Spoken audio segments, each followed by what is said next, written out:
অ্যাডমিশনে সব থেকে বেশি মার্ক পাওয়া যায় যে বিষয়টা থেকে সেটা হলো বাংলা। কিন্তু বাংলা পড়ার আসলে কিছু স্ট্র্যাটেজি আছে, তুমি যদি এই স্ট্র্যাটেজিটা মেনটেন করতে পারো তাহলেই তুমি বাংলা থেকে অনেক বেশি মার্ক উঠাইতে পারবা এবং তোমার আলটিমেটলি ওভারঅল মার্কটা অনেক বেশি ভালো আসবে। তো আজকে আমরা দেখবো যে কিভাবে বাংলা আসলে পড়তে হয় বা অ্যাডমিশনের জন্য কোন স্ট্র্যাটেজিগুলো ফলো করবা। তো প্রথমেই আমরা আসলে পড়ার ক্রমটা দেখে নিব। ক্রমটা কেন দেখবো? কারণ আমাদের যেগুলা থেকে বেশি প্রশ্ন আসে এবং যে জায়গাগুলো থেকে সব থেকে বেশি আমাদের জোর দেওয়া দরকার তার উপর ডিপেন্ড করে আমরা আসলে এই পড়ার ক্রমটা তৈরি করছি। এখন একটা জিনিস খেয়াল করো, এই জায়গাতে কি আছে হচ্ছে ব্যাকরণ। এখন এই ব্যাকরণ বিষয়টাকে আমরা 1 নম্বরে রাখবো। কেন রাখবো? কারণ তুমি যদি খেয়াল করো যে প্রত্যেকটা বিশ্ববিদ্যালয়ে এই ব্যাকরণ এবং বাংলা প্রথম পত্র প্রায় 50-50 মার্কের মানে প্রশ্ন আসে। ধরো ব্যাকরণ এবং বাংলা প্রথম পত্র থেকে এরকম করে 22টা প্রশ্ন আসছে, তুমি দেখবা ব্যাকরণ থেকে 12টা আসছে এবং বাংলা প্রথম পত্র থেকে 10টা আসছে। এরকম করে কিন্তু টোটাল 22টা প্রশ্ন করা হয়েছে। তো এই জন্য ব্যাকরণটাকে তোমরা 1 নম্বর পজিশনে বা এটাকে খুব গুরুত্ব দিয়ে পড়বা। তারপরে আসে হচ্ছে বাংলা প্রথম পত্র। এখন বাংলা প্রথম পত্র এবং ব্যাকরণ এই দুইটাকে কিভাবে দুইটা সিনক্রোনাইজ করে বা একসাথে কম্বাইন করে ভালো করে পড়া যায়। দেখো তোমার আসলে বাংলাতে তুমি কত ভালো মার্ক পাবা বা তুমি বাংলাতে কত ভালো করবা তা পুরোপুরি ডিপেন্ড করবে তোমার ব্যাকরণ অংশের উপর। কারণ বাংলা প্রথম পত্র এইচএসসি তেই তোমরা যত বেশি পড়ছো ওই পড়াটা অ্যাডমিশনে গিয়ে তোমার অনেক বেশি কাজে আসে এবং এই অ্যাডমিশনে এসে তোমরা এই বাংলার প্রায় 95% প্রশ্ন কারেক্ট করতে পারবা। এত বেশি কঠিন প্রশ্ন বাংলা ফার্স্ট পার্ট থেকে করা হয় না, বাট মেজরিটি স্টুডেন্ট তোমরা এই ব্যাকরণ অংশে এসে খারাপ করবা। কেন খারাপ করবা জানো? কারণ এই ব্যাকরণ অংশটা মোটামুটি একটু কমপ্লেক্স টাইপের প্রশ্ন করা যায়, যেমন হচ্ছে 9-10 বইটা থেকেই তোমাদের সরাসরি প্রশ্নগুলো করা হয়, যার কারণে মানে ওই বইটা সম্পর্কে খুব ভালো দক্ষতা কিন্তু অনেক স্টুডেন্টেরই থাকে না, বা অ্যাডমিশনে আসলে ওই 9-10 পড়াটা এখন এসে মানে তুমি না পড়ে ভালো করবা এমনটা আসলে অনেক মানে খুব কম সম্ভাবনা থাকে যে তুমি না পড়ে ভালো করবা। সেই জন্য ব্যাকরণ থেকে অনেক বেশি স্টুডেন্ট খারাপ করে। তোমাকে যদি আমি একটা যদি ডায়াগ্রাম দেখাই যে প্রশ্ন আসলে কিভাবে হবে বা তোমাদের প্রশ্ন কিভাবে আসে, ধরো তোমার বাংলা থেকে 30 মার্কের প্রশ্ন আসে, এর মধ্যে বাংলা ব্যাকরণ থেকে থাকবে তোমার ধরো এরকম করে 12 থেকে 15টার মতো প্রশ্ন। ওকে, তোমার সব ভার্সিটিকে আমি কম্বাইন করে বলতেছি।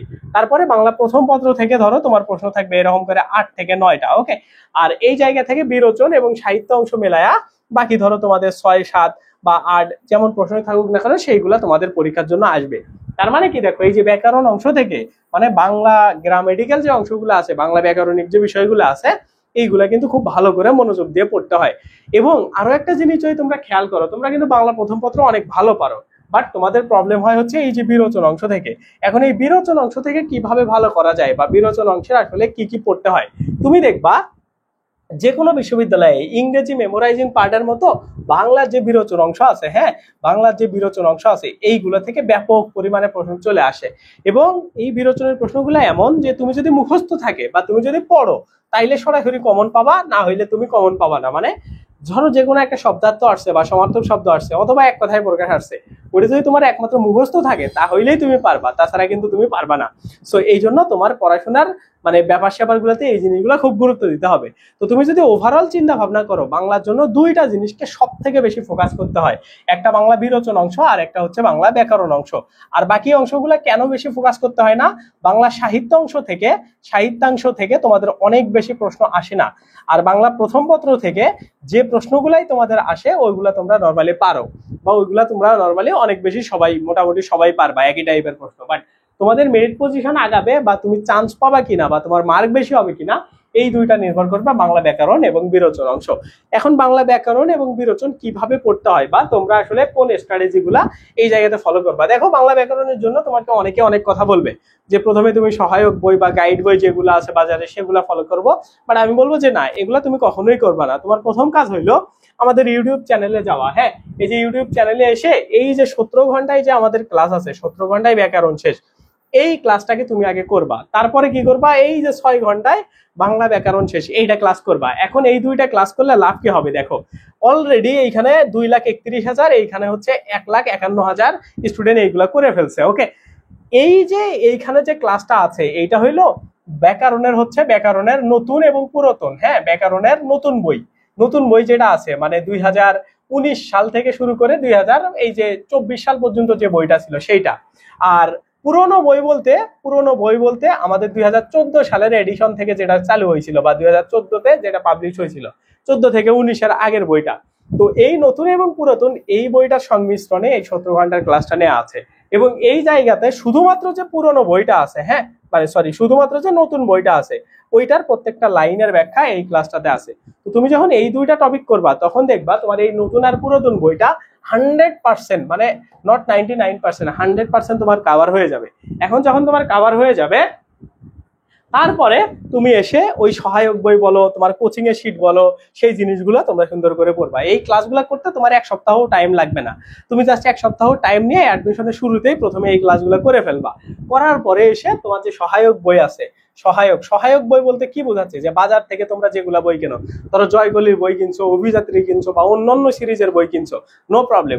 সেই সিরিজের যে টপিক, ধরো তুমি সন্ধি টপিক পড়লা, হ্যাঁ, সেই সন্ধি টপিকের বিগত সালের যে প্রশ্নগুলো আছে, বিগত সালের সেই প্রশ্নগুলাকে তুমি ওই সহায়ক বই থেকে পড়ে ফেলবা। ওকে, সো এইভাবে কিন্তু তোমার ব্যাকরণ বিষয়গুলোকে তুমি যদি প্র্যাকটিস করতে পারো তাইলে তোমার খুব ভালো একটা প্রিপারেশন হবে। আর একটা বিষয় কি, তুমি যদি ওই ক্লাসগুলো না করো তাইলে কিন্তু তোমার এই মানে কোনো না কোনো ভাবে ওই জিনিসগুলোকে আবার পড়তে হবে বা তোমার বুঝতে ঝামেলা হবে। একটা সিলেবাস সম্পর্কে তুমি প্রথমেই ধারণা পেয়ে গেলা, বা প্রথমেই সিলেবাস না পুরো টপিক সম্পর্কেই তোমার ধারণা হয়ে যাবে এই ক্লাসগুলো করলে। তো তারপরে এসে যখন তুমি এই স্ট্র্যাটেজিতে পড়বা তখন দেখবা তোমার অনেক বেশি ভালো পড়াশোনা হচ্ছে। এবং তোমার শুধুমাত্র বাকি থাকবে কি জানো, বিরোচন অংশ। বিরোচন অংশ বলতে কি বোঝানো হচ্ছে, যে বাংলার মুখস্থ অংশ যেগুলো আছে, হ্যাঁ, মুখস্থ অংশ বলতে ওই যে ধরো এক কথায় প্রকাশ, তারপরে হচ্ছে শব্দার্থ, হ্যাঁ ঠিক আছে, তারপরে বিপরীত শব্দ, এই টাইপের জিনিসগুলা, বাগধারা, এই জিনিসগুলাকে নিজের মতো করে ভাগ করে করে নিয়ে পড়বা। আর তোমরা যারা যারা চাও, আমাদের লাইভ ক্লাস ব্যাচ শুরু হচ্ছে 15 আগস্ট থেকে, তো তোমরা ওইটাতে ভর্তি হইতে পারো। এটা ফুল অ্যাডমিশন 2250 টাকায় তুমি ভর্তি হইলে একদম A to Z অনেক ক্লাস পাবা। যেমন এক ক্লাসে ইংরেজি শেষ, ওইটা আমার নিজেরই ক্লাস আছে, ওইটার ফ্রি অ্যাক্সেস পাবা। আমাদের যে এক্সাম ব্যাচ আছে, এক্সাম ব্যাচের অ্যাক্সেসটাও তোমরা পাবা। আর যারা যারা চাচ্ছ যে শুধু এক্সাম ব্যাচে ভর্তি হবা, তাদের জন্য 550 টাকায় এক্সাম ব্যাচে তোমরা ভর্তি হতে পারবা। এখানে 172টা তোমরা এক্সাম দিতে পারবা, প্লাস হচ্ছে প্রিভিয়াস ইয়ারের সকল ভার্সিটির প্রশ্ন ব্যাংকে পরীক্ষা দিতে পারবা। আর নিজের ইচ্ছা মতো মক পরীক্ষা দিতে পারবা। আমাদের ওয়েবসাইট আছে নির্ভর.net, তোমরা যদি আসো দেখতে পাবা, এইরকম করে নির্ভর.net লিখে যদি সার্চ করো দেখবে একটা এক্সাম সার্ভার আছে এইটাতে আমাদের। এইখানে দেখো মক পরীক্ষা, মানে প্রত্যেকটা সাবজেক্টের প্রত্যেকটা টপিক নিজের ইচ্ছা মতো পরীক্ষা দেওয়া যায়। তারপরে দেখো এখানে লিখিত পরীক্ষা আমরা তোমাদের জন্য আনবো। আর এই জায়গাতে দেখো, এই যে তুমি যদি ঢোকো, প্রত্যেকটা বিশ্ববিদ্যালয়ের প্রশ্ন ব্যাংক আছে। তুমি ধরো এখানে ঢাবি খ ইউনিটে ঢুকলা, ঢুকে দেখবা এখানে প্রশ্ন ব্যাংক আছে। 2022-এ ঢুকলে দেখবা 2022-এর প্রশ্নটা এখানে চলে আসছে। তুমি পরীক্ষা দিলে সেগুলো ব্যাখ্যা সহকারে তুমি এগুলা সবকিছু পেয়ে যাবা। সো এই ধরনের নানান সার্ভিস আমাদের আছে।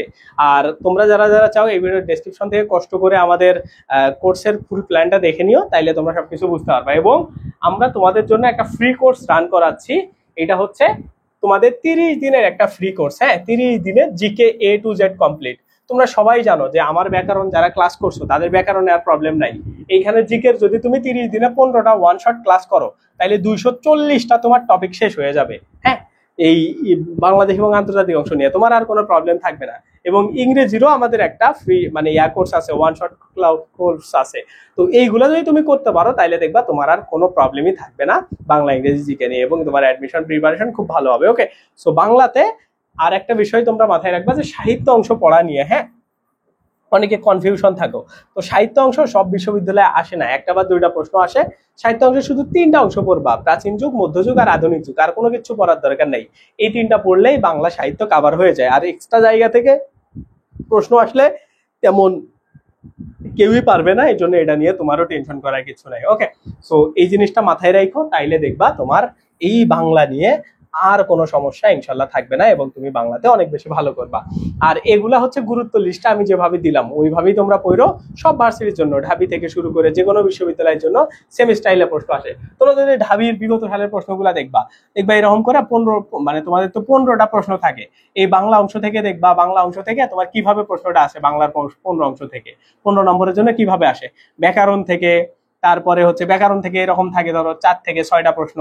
বিরোচন অংশ থেকে থাকে এরকম করে 4 থেকে 6টা প্রশ্ন। তারপরে হচ্ছে বাংলা প্রথম পত্র থেকে থাকে এরকম করে ধরো এরকম করে 5 বা 4টা প্রশ্ন। ঠিক আছে, এইরকম করে তোমাদের 13-14টা প্রশ্ন বা 15টা প্রশ্ন এরকম করে করা হয়। সো এইভাবে যদি তোমরা পড়ো দেখবা তোমাদের খুব ভালো করে প্রিপারেশন হয়ে যাবে। তো আশা করি তোমরা বাংলা বিষয় নিয়ে আর টেনশন করবে না এবং বাংলা ব্যাকরণে বাংলা পুরোটাতে ভালো করতে পারবা। তো ভিডিওটা ভালো লাগলে অবশ্যই লাইক দিবা, আর চ্যানেল নতুন হলে সাবস্ক্রাইব করো। আমাদের লাইভ কোর্সে যারা ভর্তি হইতে চাও এই ভিডিওর ডেসক্রিপশনে ডিটেলস আছে, তারা ভর্তি হতে পারো। এক্সাম কোর্সে ভর্তি হইতে চাইলেও আমাদেরকে নক দিতে পারো। আল্লাহ হাফেজ, বাই বাই।